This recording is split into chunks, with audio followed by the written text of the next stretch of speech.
Wow. Hello. I'm Emma Sutcliffe, I think. No, sorry, you're Emma, aren't you? Yes. You're Emma, that's right. So, take it away. You can tell he's had a long flight to get here. So, we are here today to talk about where we're going as PCI SSC, as an organisation and with our standards, and how we're going to get there. So, Andrew, where are we going?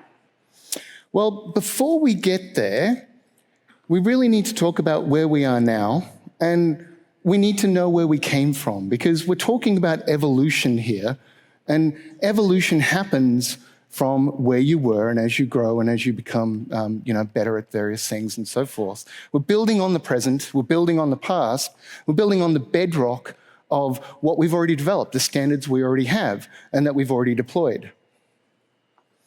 So, who is old enough to remember this? I know that the text is a little bit small. Websites in the noughties were so bad. But this was one of our first websites that we had back in 2007. And, I don't know whether you can see it or you take a photo of it and you zoom in. It talks about one standard, which is PCI DSS. And Bob. Oh, yeah. Oh, and it talks about Bob as well. Is Bob in the audience somewhere? Bob's here. There's Bob. There's Bob Russo. From the beginning. He's still here. So, 2007, PCI SSC was about two things, PCI DSS and Bob. Okay, and protecting PAN and account data, processing environments, that sort of thing. So if past is prologue, how did that story work out? Well, it played out pretty well. Thinking about it, cardholder data exposure in breaches has gone down. Unfortunately, companies are still being attacked, which is not good. But with the protections that have been built into those organisations on top of PCI DSS, cardholder data is featuring a lot less and less in those breaches. Excellent. So, job done. Thank you very much. That's our presentation. Say hi to Bob, tip your waiter when you go out. Hang on a second. That was then. Back then, were you using contactless to make payments? Were you paying on a mobile phone or a mobile device? Not. You were not. Payments have changed a lot since then, and so too have the criminals and the attacks that they're using. They've changed how they're targeting payment data, who they're targeting, and how they're transferring from one victim to another victim in the payment ecosystem. So PCI DSS has been great. It is still great, but it doesn't cover everything, and everything is still changing. That is true. It sounds like we're going to need a bigger boat. Well, perhaps some more standards. Yeah, probably let's avoid the sharks, I think. Let's do that. Now, over the years, that's what we've done. We have introduced new standards to address the changing environments in the payments and the new threats that they introduce. Didn't I see this slide like last year's presentation? You presented this slide last year. I thought it was a good slide. It's a great slide. Well, for those who were unfortunately not able to see Andrew's presentation last year, this slide basically just quickly shows you how our standards have grown over the years since we started as PCI SSC, how we started with one or two, and then over the last 16 years or so, we've obviously expanded that to quite a lot of new standards. Okay, but I don't think anybody's here to see last year's presentation. You're here to see this year's presentation. So let's have a look at this in a different way. So some of you may be familiar with the concept of kind of the four-corner model of payments. You've got, your cardholder and your merchant and your issuer and your acquirers and so forth. So payments really used to be like this. And you saw earlier on, we're talking about kind of zip-zap machines and so forth. But, the evolution of that was to the terminal. And you'd take your magnetic stripe card and you'd swipe it through a terminal, and that terminal would then get processed through the acquirer and so forth. So this is where we have come from, kind of traditional payments, traditional terminals, traditional cards. And that's where PCI DSS came in, for all of those organisations that were storing, processing or transmitting payment data. Yeah, and so part of that, though, was you needed to also make sure that the terminals were secure. And so we had a standard for that. We call it PCI PTS POI now, but back in 2004-ish, around then, actually, when it was inducted into PCI Council, it was a little bit later than that, but we had the PCI PED standard, PED standing for Pin Entry Devices. And that was a standard for the physical and the logical security of those devices. In fact, still is. Standard still exists as POI and helps secure those terminals when people are using it to accept not only magnetic stripe cards, but chip cards, contactless cards, and in fact, mobile payments as well. You know what? These terminals need to secure the data, and they do that using cryptography. And with cryptography, you need keys, cryptographic keys. And with cryptographic keys, you need key management as well. And so we need a standard for that, how you manage those cryptographic keys, how you're loading them, how you're securing them in the way of being processed and stored and backed up and that sort of thing. So we have a standard for that as well, which is PCI PIN. But those keys also need to be stored securely in the back end as well as on the terminal. So we have the PCI PTS HSM standard for the hardware security modules that do this, that securely store those keys that are used in those payment transactions. Exactly. And we talked about cards. So if you're going to make those cards, you need to secure the data before it's put on those cards. As it's put on those cards, you need to secure the card stock itself, the chips and the plastic and all those sorts of things.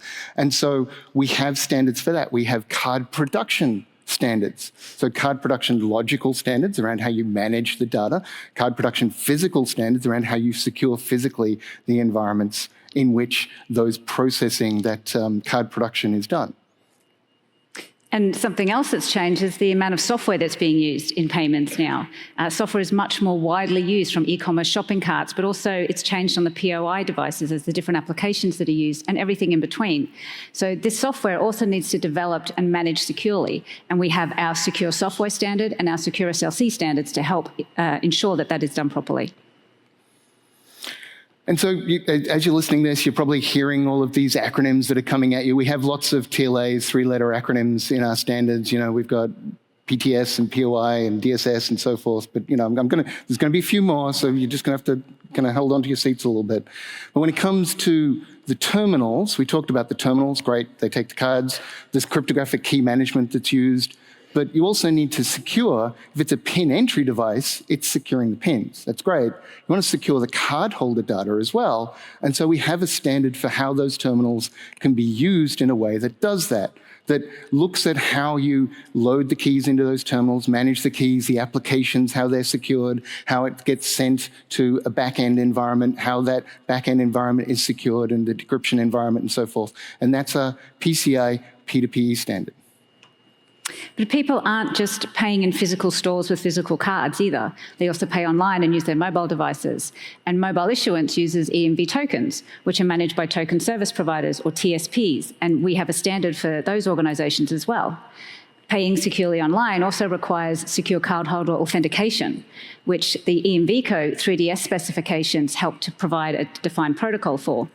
And the authentication data that is used through that process, through that 3DS process, is protected through the PCI 3DS standards. We have SDK for the software development kits that are used on the devices, and also 3DS Core for those environments in the backends that are processing that authentication data.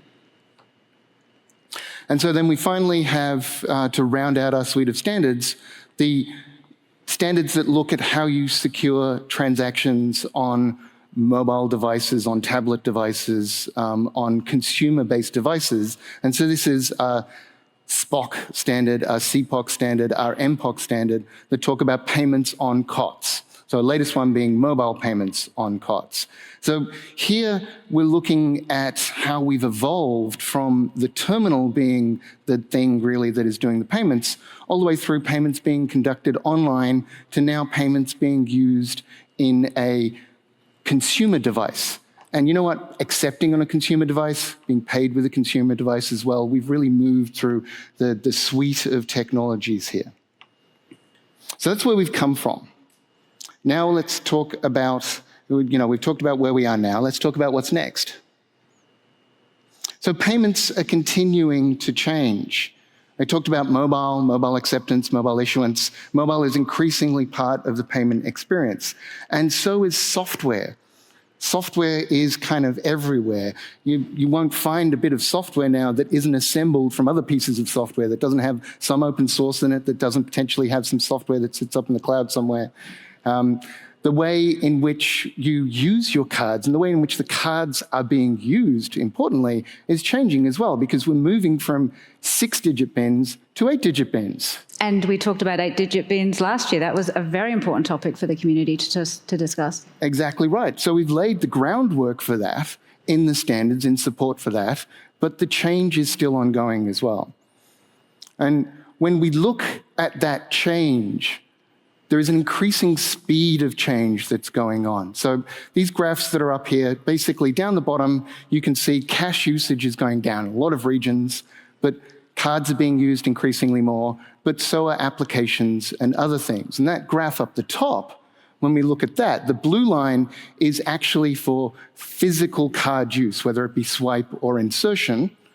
And then you've got the yellow line showing how increasingly people are tapping their card. They're using contactless. But what I find really interesting about this graph is there's an inflection point around about the start of the pandemic, kind of, a little bit before, where the tap cards, the contactless card usage is dropping, and we're starting to see a much larger increase in people using those mobile devices. So we've potentially hit peak plastic at this point, and we're moving away from people using cards and using other things to make those payments. It's certainly hard to keep up with all these changes in how payments are being made and accepted. It is hard to keep up, and you know what I do when I can't keep up? I ask for help. That's what we did. That's exactly what we did. With it, we asked for help with our standards, with how we develop our standards, and help in understanding how payments are changing and what's going on and what we need to know to put into those standards. Okay, so I'm actually finding it kind of hard to see. I'm going to step forward a little bit here. It's going to be a little bit of audience participation, so don't get too scared. Everybody hands up if you have read one of our standards, used one of our standards, know about our standards. Up okay, high. that's good. Let's have a look. Look, there's quite a few hands. That's good. So keep your hands up, keep your hands up. I know it's hard. First of all, everybody who doesn't have their hand up, you're at the wrong conference. This is not going to get any better for you. You should leave now. Okay, but for the people with their hands up, keep your hands up. I see all these hands dropping. Audience participation, come on. So if you've got your hands up, keep your hands up if you know how our standards are developed, what the process is, how the standards are created and so forth, if you understand that process. Okay, that's a lot of hands.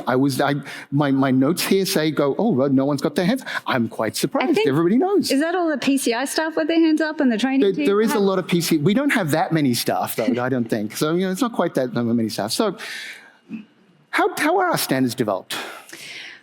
Well, we are changing our standard development process as well. And this is something that is, again, new this year with some of the other changes that Lance has talked about and that we've been talking about, since I guess we all came back last year. But our standards development process has also evolved a lot. And this is how it used to look. You can see there. Once we had confirmed the need for a new or updated standard, we would then start that development process. We would have requests for comment periods to get input from the stakeholders, from yourselves, into that standard. That might happen a couple of times, depending on where that standard was in its maturity cycle. And then once all the RFCs were finished, we would finalise the standard. It would go through the approval process and be published.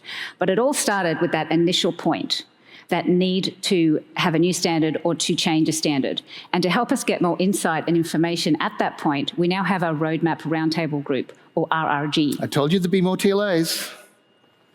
And as you heard from Lance earlier, the RRG is composed of our PPOs, which are our principal participating organisations. So I feel at this point we've got so many TLAs, I'm going to make this a little bit of a drinking game. You can join in with me if you like. Every time there's a TLA, just take a sip of water. I'm sure that is water. It's mostly water. Mostly Let's water. go with that. Well, as well as the RRGs who are part of our PPOs, I just want to keep saying that now. What the RRG does through this PPO group is to help us understand what's going on in payments so that we can plan for what our standards need to address in order to help keep those payments secure, not just today and tomorrow, but also 10 years from now, potentially. And that information that we get from the RRG is then filtered into that development process that we talked about earlier. And it's defined into a clear scope for that revision or for that new standard. And this scope is then developed with input through our working groups, our technical working groups, and also through our technology guidance group, or the TGG. TLA, drink. The TGG is also made up of our PPOs. And of course, we still have the RFC process. I feel I regret this already. And in the RFC process, all of our participating organisations and assessor groups and stakeholders are all invited to provide input to the standard while it's under development.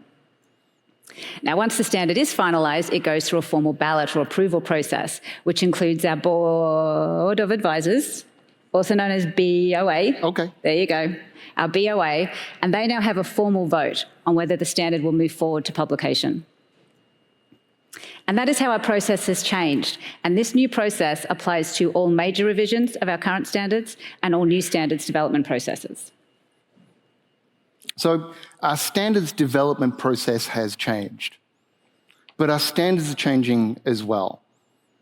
We're moving to making our standards more objective-based. So rather than telling you what you have to do, we're trying to tell you what we're trying to achieve and give you scope to try and find ways to do that within your own business environment and so forth. And you would have seen that a little bit in the latest version of PCI DSS. PCI DSS version 4 has the customized approach, which is all about stating the objective and giving you the opportunity to find ways to meet that requirement, that objective. We're also looking at how we can provide more alignment and integration to our standards as they were developed over time. If you can remember back to that slide earlier on, you saw them all develop. We need to look at them and say, okay, how do they fit together? How can we best integrate these? How can we make it so it's easier for people to use them and to find value in integrating them and using them as well? We're looking at how we can interact with our stakeholders more, get more feedback from you, provide feedback better out to you, provide more information on what we're doing, and get that information back from you in terms of what we need to change in our standards. So I worked on the MPOC standard, and during the process of that, the development of that, we had some really great feedback that absolutely resulted in material changes to that standard. And I think in PCI DSS version 4, we had about 6,000 items of feedback. We had much more than 6,000 pieces. 6,001, Yep. 6,002, something like that. I don't know. So alignment, objective-based, industry-focused, that's where we're going. So if that's where we're going, how are we getting there? Okay, so in this picture up here, I know I don't have a mustache, but imagine I'm John Candy. I'm the crazy one. So I was thinking about what we can do, and I'm like, okay, let's show them everything. And then in this picture, then if I'm John Candy, then Emma, that is literally the look on Emma's face when I said that. So I'm Steve Martin, and how are we going to show them everything? Okay, so how are we getting there? We're getting there on planes. Planes? Planes! With planes? With plans? Maybe with plans. Plans. Plans. He has a confusing accent, so I think they got a bit mixed up on the graphic. Emma makes fun of my accent because she's an Australian who lives in Canada, and I'm British who live in Australia, but we work it out, it's fine. Well, what are the plans for our standards? Okay, so what are the plans for our standards? So when we look at it, we've got some standards that we've already decided are no longer required, we've got new standards that have replaced them. So a good example of that is PADSS is now retired. Right, so for those standards, no plans at all. Yep. We also have some other standards that have either just gone through a major revision or are expected to be deprecated or retired by a newer standard or a new version of that standard over the next year or two, or perhaps longer. And one of those is PCI DSS version 3.2.1. Since PCI DSS version 4 has been released, we are now planning for the retirement of PCI DSS version 3.2.1 next year. So no other real plans for that standard either. Yep, so before we continue, I'm just going to have another drink in deference to the fact that we've lost the hyphen in PADSS. Very sad day. That was the only standard with a hyphen in it, and it is no more. So the examples there, SPOC and CPOC, are currently in maintenance mode because we have the new standard of MPOC that achieves the same goals, but in a modular way, we think in a better way, and so our focus is on that standard at the moment. But we have some standards that we absolutely know are under revision at the moment, that are in development. And you would have seen probably RFCs for these already. Things like point-to-point encryption I mentioned, TSP, 3DS SDK, and Core. These updates are ongoing. If you've provided feedback through those RFCs, that hasn't disappeared. That feedback is being worked through. The standards being worked on through that process we talked about earlier on to update those standards. And you will eventually see what the output of those updates is. And there are also some standards that we know we will need to provide updates for in the near future. I mentioned PCI SSC version 4. It has been out now for over a year and a half. So during that time, we've been getting feedback from yourselves. We've been hearing from organisations who are implementing the standard and finding out what the next step is for the revision of that standard. And we're going to talk a lot more about PCI SSC later on this afternoon, so we'll hear more about that then. But there's also the Secure Software and Secure SLC standard and MPOC, which you've been talking about. All of those standards are at that point now where they've had an initial implementation period, and we're looking at what's the next phase for those standards evolution. Which finally brings us to the standards that are left, which is where we're considering whether a revision is necessary. So this is where we need to hear from you. What needs to change, if anything, in these standards? Maybe they're perfect, and that's fantastic. We don't need to change a thing. But maybe there are some things that do need to change, but we need to hear from you folks, the folks in the audience, the wider stakeholder community who's using these standards, on what might need to change, what needs to be done with these standards. And so we're considering, we're listening, we're looking for that feedback, and we'll be asking for it throughout this event. If you've got ideas, come up and catch me later on, come to the office, have a chat with us. That'd be great. So, plans. What's next? Okay. What is next, of course, is trains. That is not a train. That is not a train. Okay, but let's forget about the fact that it's not a train. If you squint, it's kind of like a train. Importantly, what it is this is a photo of essentially everything that is PCI SSC. The people who work behind the scenes, do all of that great work, they're in this picture right now.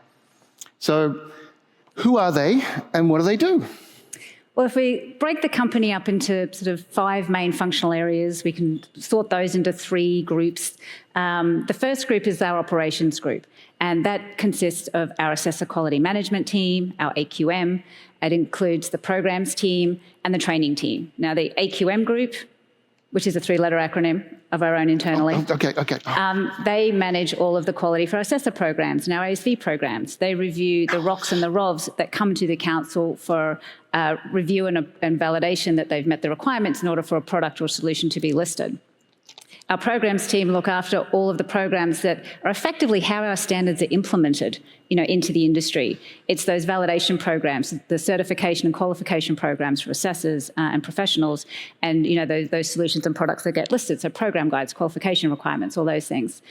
And then, of course, we have our training team. Training does the training. I told you it's trains. Training. Training does do the training. But that's not a simple thing either. When you think about how many standards we have, how many supporting programs, all the qualifications we have, all of these have training programs associated with them. And then there's also, industry training on top of that. So this is a very complex task. Now, as well as the operations team, we also have education and engagement group, and they handle all of our stakeholder engagement and all our outreach. And this includes all of the media that we use to communicate with the community, the PCI Perspectives blog, our podcasts, our newsletters. It includes information sessions. It includes the industry bulletins that we publish on various different technical topics. And you can also thank this team for all of the speaking events and webinars that you might have PCI SSC come and speak at and work with you on, including ones like this. Exactly. Yeah.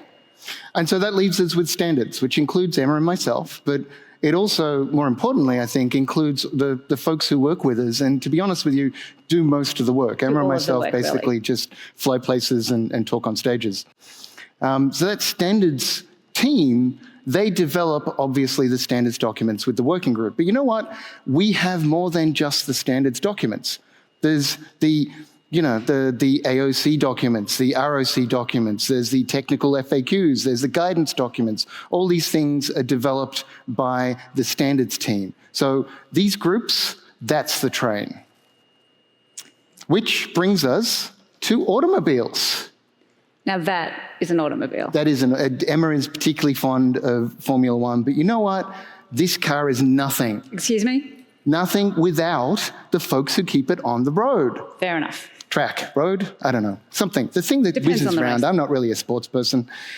So these people, I guess, once again, I don't really know, they change the tires, they keep the petrol in the car, they do the things that keep the thing on the road, that sort of stuff. They're the pit crew that are really important to making sure that this car does its job. And we have our pit crew as well. We've always had our principal organizations and our assessors, the POs and the assessors. They're the primary source of input to the standards that we create through the RFC processes and so forth. And I really want to emphasize once again how important those RFCs are to us. So please, whenever you see some RFC that opens, if you have an interest in that standard, if you have an interest in how that standard works with other standards, please submit through the RFC process if you're a PO and provide us with that input. And importantly, don't necessarily assume if you've had a conversation with us about something that we're going to take that input and put it in, because we're busy, we do a lot of stuff, and it's really important that the input that you provide is documented and processed properly. So always provide your input through the RFC. Even if you feel like you're repeating yourself, even if you've had a conversation with us about it, those RFCs are absolutely vital. And they're absolutely, these groups, the participating organizations and the assessors and the labs, are the foundation on which all of our current standards are built. And they have always been the foundation on which our standards are built, our POs and our assessors and labs. But what we've done now is added additional tiers to that foundation, including some of those groups that we talked about earlier. So we have the BOA, the TGG, the RRG, from our PPOs, and we also have the GEAR, which is our Global Executive Assessor Roundtable. That's a four-letter acronym, but... Oh, yeah, I can't do any more. Now, together, all of these groups that we work with, they help provide all of the input that we need from the communities. They represent the assessor communities and the implementer communities, the vendor communities, all of the communities that are our stakeholders, which are yourselves. And they help keep the car on the road. They help us get to where we're going. And so where are we going? Well, we divide that up into kind of different horizons. We've got the immediate future, kind of the wing of the plane, if you like, if I'm going to keep that analogy. And that's, what do we need to kind of fix? What's in our standards right now that might be an errata that's required or something like that needs to be changed? What FAQs do we need to publish? That's kind of the immediate term. Then we have the medium term in terms of what are we going to put in our new standards? Because they have a process that they go through. It takes a while to put them out. So what is needed? What needs to change in the current standard into the new standard that we're going to publish? How do we integrate? How do we align? How do we become more objective-based? That sort of thing. And then there's the long term as well. That sun that's right there on the horizon. What is coming 10 years from now that we need to keep an eye on so that we know how to address it when it does become something we need to build into our horizon, into our standard. Because we know where we came from, we know where we're going right now, and we know what we're going to keep on doing, and we're going to keep transactions safe, we're going to keep your data safe. And that is what we're going to keep doing. We're going to keep securing that data, improving our standards, and making them fit for the future of payments. And we're only going to do that with your help. Because a very wise person once told me it's dangerous to go alone.